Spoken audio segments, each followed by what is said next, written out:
Salam sejahtera Malaysia, denyut nadi suara rakyat bergema di channel ini. Jangan lupa tekan butang subscribe, like dan share. Malaysia kita punya, cintai Malaysiaku, kita jaga kita.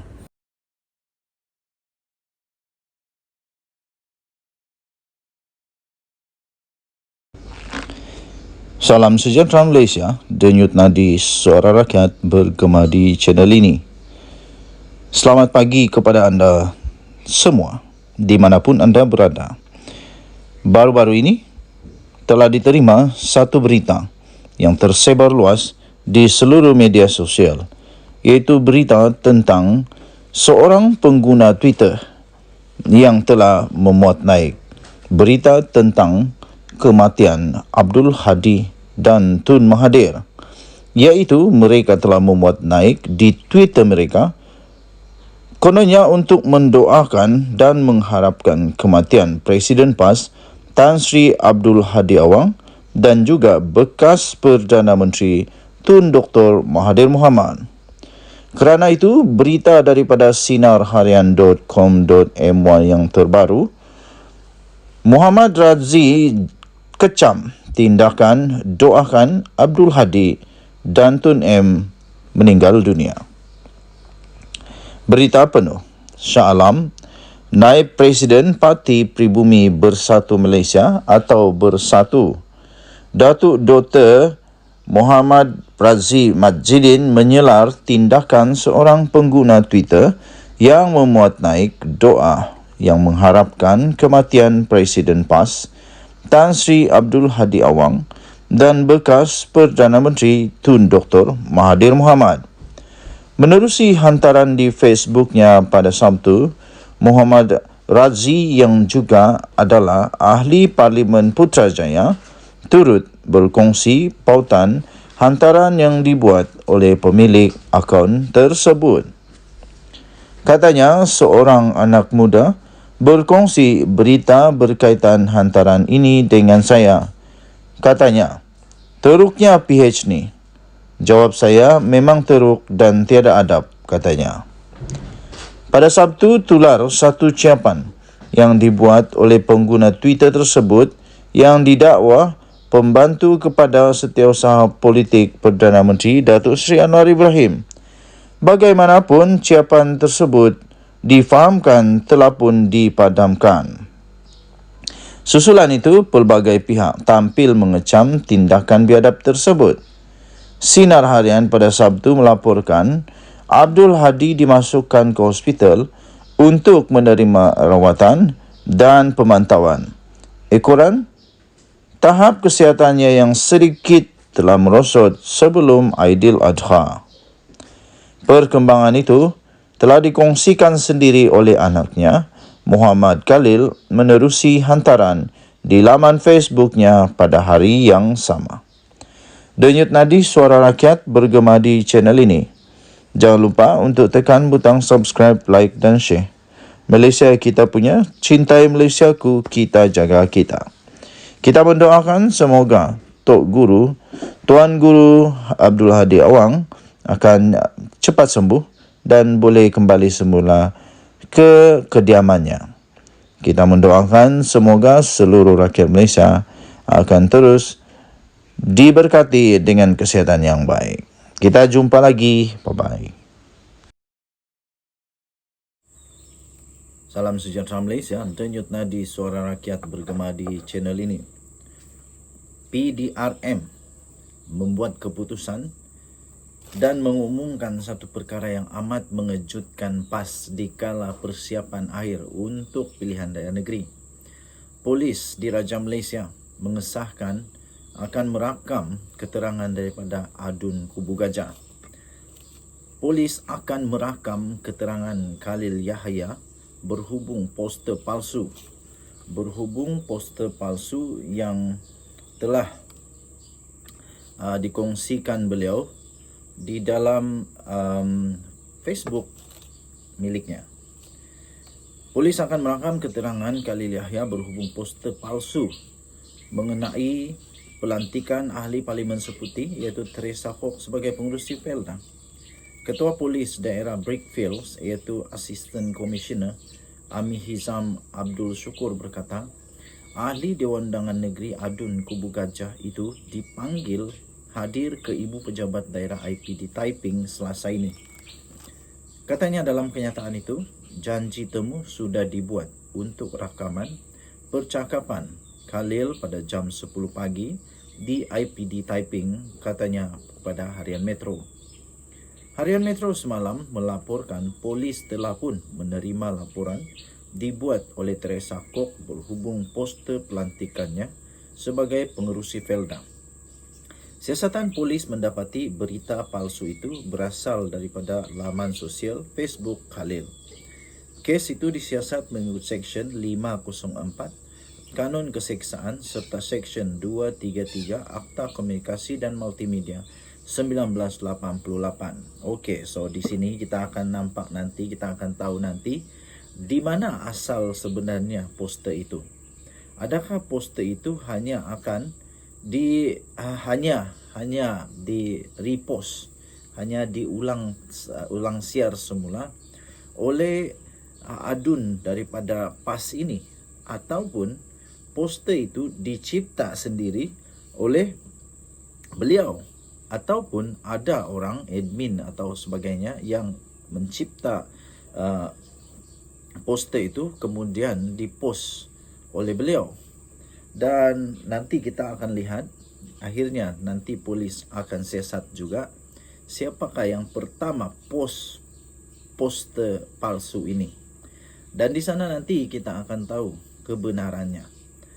Jadi tuan-tuan dan puan-puan yang dihormati sekalian, adakah ini adalah satu permulaan yang kurang baik di dalam kempen PRN daripada PAS? Dan adakah ini satu cabaran yang bakal akan dilalui oleh Pakatan Harapan, iaitu akan ada berita-berita yang dipost yang tak sahih, yang palsu. Dengan kata lain, mungkinkah ada fitnah lagi? Mungkin ada fitnah lagi kah selepas ini? Harap-harap tak ada. Dan kita ingin melihat kempen yang bersih tanpa politik terlebih-lebih sehingga adanya timbul yang disebut sebagai fitnah. Harap-harap tidak ada fitnah memfitnah, dan harap-harap semua yang dikeluarkan itu adalah fakta. Kerana rakyat ini, terutamanya orang daripada golongan sederhana yang berpendidikan sederhana, selalunya akan cepat untuk menerima semua. Dan kadang-kadang berita sebenar itu tidak dapat diterima semula. Jadi yang melekat di kepala adalah berita palsu, kerana mungkin tak sempat nak dapat berita sahih. Okey, so kita harap Polis Diraja Malaysia dapat melaksanakan tugas dengan baik, dan kita doakanlah semoga semuanya dapat diselesaikan dengan baik tanpa ada sebarang yang tidak baik. Denyut Nadi Suara Rakyat bergema di channel ini. Bye-bye. Salam sejahtera Malaysia. Denyut Nadi Suara Rakyat bergema di channel ini.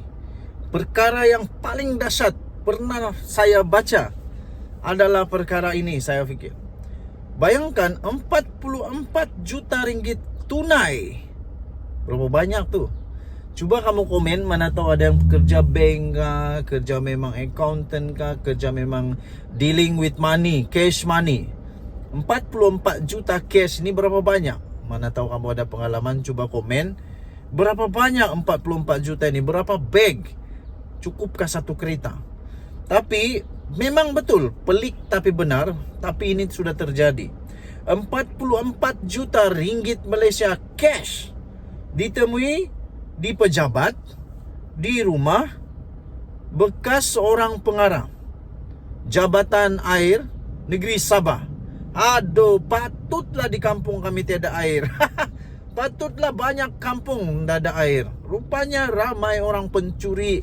Aduh, pencuri. Tapi kita tak tahulah.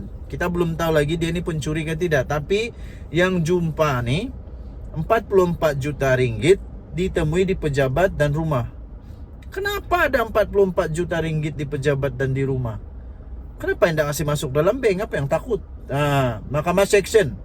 Mahkamah Seksyen di Kota Kinabalu diberitahu bahawa wang tunai melebihi 44 juta ringgit. Punya banyak. Gila, nak buat apa dengan 44 juta ringgit tunai ni? Ditemui di pejabat dan di rumah. Di pejabat pun ada, di rumah pun ada bekas pengarah Jabatan Air Sabah JANS, iaitu Awang Muhammad Tahir Muhammad Talib.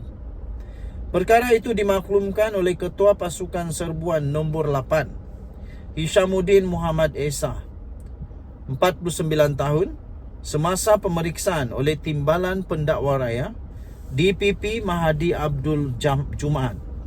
Hishamuddin memberikan keterangan itu sebagai saksi pendakwaan ke-40 di hadapan Hakim Abu Bakar Manat dalam perbicaraan untuk skandal rasuah terbesar di Sabah itu.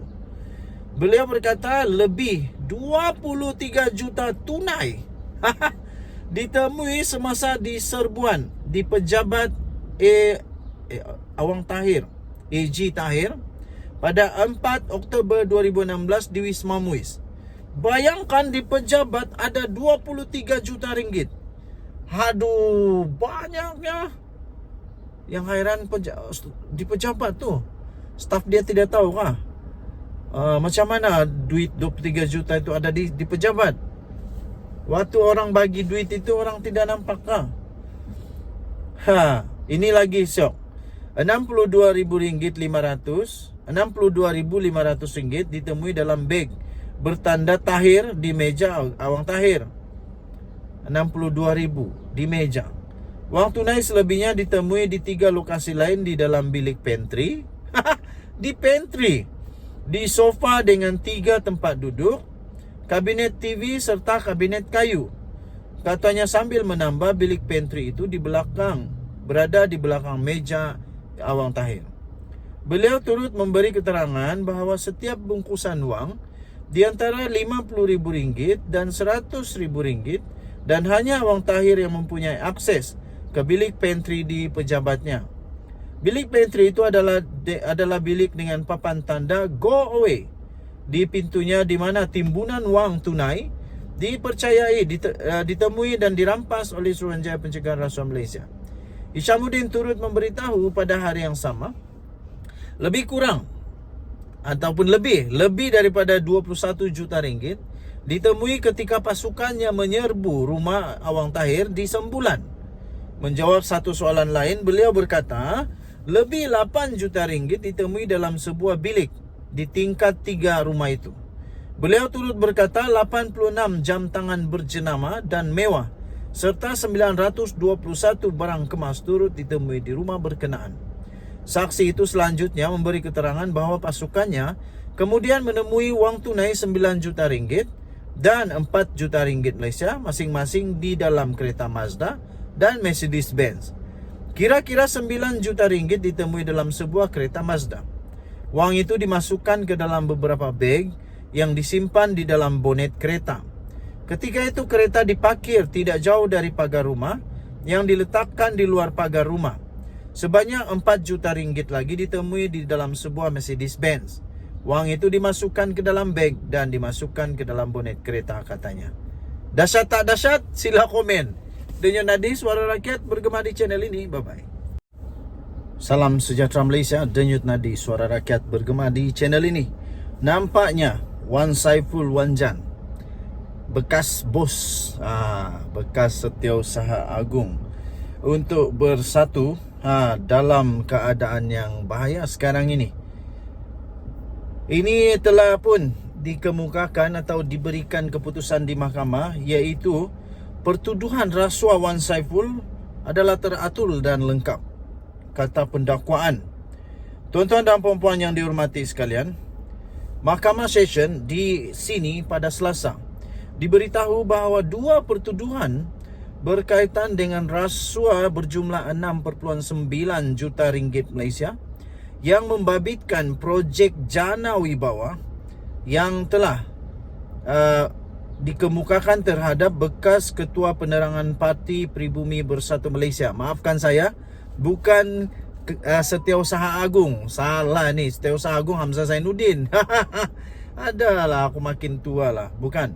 Tetapi bekas Ketua Penerangan PPBM Bersatu, iaitu Wan Saiful Wan Jan, yang telah pun meletak jawatan setelah beliau diheret ke mahkamah. Dia terus letak jawatan. Dan sekarang ini memang sah dia ada dalam keadaan yang amat sukar. Kerana di mahkamah dinyatakan oleh pihak pendakwaan bahawa semua proses dalam pendakwaannya adalah lengkap dan teratur. Teratur dan lengkap. Timbalan pendakwa raya iaitu Rashidah Murni Azmi berhujah bahawa kedua-dua pertuduhan berkenaan itu tidak cacat, sebaliknya jelas dan boleh difahami. Kata beliau, Seksyen 153 Kanun Tata Cara Jenayah atau KTJ menyatakan tarikh dan masa hendaklah dinyatakan dalam pertuduhan. Dalam pertuduhan pertama, masa telah dinyatakan, iaitu sekitar April 2022, manakala pertuduhan kedua, masa yang dinyatakan adalah pada bulan Julai hingga September. Pihak pembelaan juga telah dibekalkan dengan dokumen serta notis yang mencukupi bagi membolehkan mereka menyediakan pembelaan, katanya. Beliau berkata demikian pada prosiding pendengaran permohonan Wan Saiful untuk mengenepikan dua pertuduhan meminta dan menerima rasuah berjumlah 6.9 juta ringgit Malaysia membabitkan projek Jana Wibawa yang dihadapinya di hadapan Hakim Rozina Ayub. Selain itu, Rashidah Murni berkata, permohonan Wan Saiful adalah tidak berasas dan pramatang kerana saksi-saksi pendakwaan masih belum lagi pun memberi keterangan. Sehubungan itu, pihak kami, katanya, memohon untuk mahkamah menolak permohonan ini memandangkan ia tidak mempunyai alasan yang kukuh dan merupakan penyalahgunaan proses mahkamah, katanya. Peguam Amir Hamzah Arshad mewakili Wan Saiful Wan Jan pula berkata, kedua-dua pertuduhan terhadap anak guamnya adalah cacat kerana tidak menyatakan secara khusus tarikh kesalahan dilakukan. Dalam pertuduhan itu hanya menyebut sekitar bulan tertentu tanpa mengemukakan butiran yang lengkap bagi kesalahan yang dipertuduhkan terhadap anak guam saya, katanya.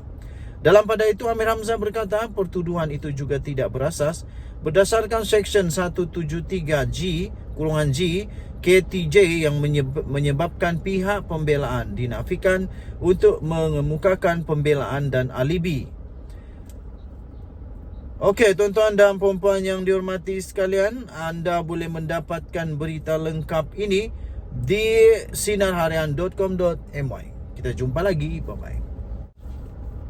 Salam sejahtera Malaysia.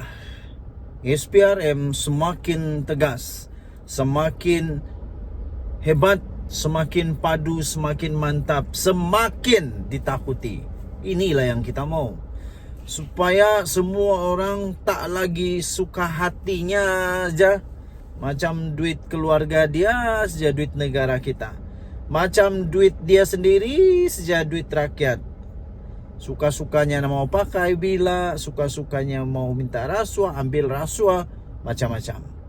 Okey, tapi kali ini SPRM mengumumkan satu perkara yang amat penting untuk seluruh rakyat Malaysia. Terutama bagi mereka yang selalu ada kuasa, yang selalu berisiko untuk terlibat dengan pelbagai jenis kesalahan rasuah, salah guna kuasa dan macam-macam lagi yang tidak sepatutnya dilakukan. Dan saya percaya SPRM semakin ke hadapan sekarang ini, ditambah pula untuk menjunjung titah Seri Paduka Baginda Yang di-Pertuan Agong. Baginda bertitah supaya rasuah dihapuskan di Malaysia, dan juga menyokong kepimpinan Perdana Menteri Datuk Seri Anwar Ibrahim yang sungguh-sungguh mau hapuskan, mau menghentikan, mau menghapuskan, mau memupuskan rasuah di Malaysia ini. SPRM mengumumkan sahkan menyiasat penjualan tanah Ini diterbitkan di utusan.com.my. SPRM telah pun mengesahkan isu penjualan tanah kepada Persatuan Isteri Menteri Besar dengan harga murah sedang disiasat. Ini kalau saya tak silap berlaku di negeri yang ditadbir oleh PAS, di Terengganu rasanya. Tapi mari kita lihat bersama-sama di mana kejadian ini berlaku. Suruhanjaya Pencegahan Rasuah Malaysia mengesahkan sedang giat menjalankan siasatan berhubung dakwaan penjualan tanah bernilai 29.3 juta ringgit Malaysia kepada sebuah persatuan yang dimiliki isteri kepada seorang menteri besar dengan harga yang murah. Satu sumber mendedahkan kepada utusan Malaysia, beberapa saksi telah pun dipanggil sejak beberapa minggu lalu bagi membantu siasatan itu. Kata sumber, mereka yang dipanggil membabitkan pegawai-pegawai kerajaan di negeri berkenaan. Okey, tidak dinyatakan di sini di negeri mana sebenarnya berlaku ini. Okey, kita boleh cari siasat dulu di Google. Jual tanah kepada Persatuan Isteri Menteri Besar. Cuba kita type begitu, apa yang keluar? Ada di Harapan Daily, di mana diterbitkan di Harapan Daily. Di Malaysia kini pun ada. Okey, kita baca dulu di harapandaily.com. Harapandaily.com, dia kata begini. Tanah 29.3 juta. Okey, jadi kita kembali kepada berita dari utusan tadi itu.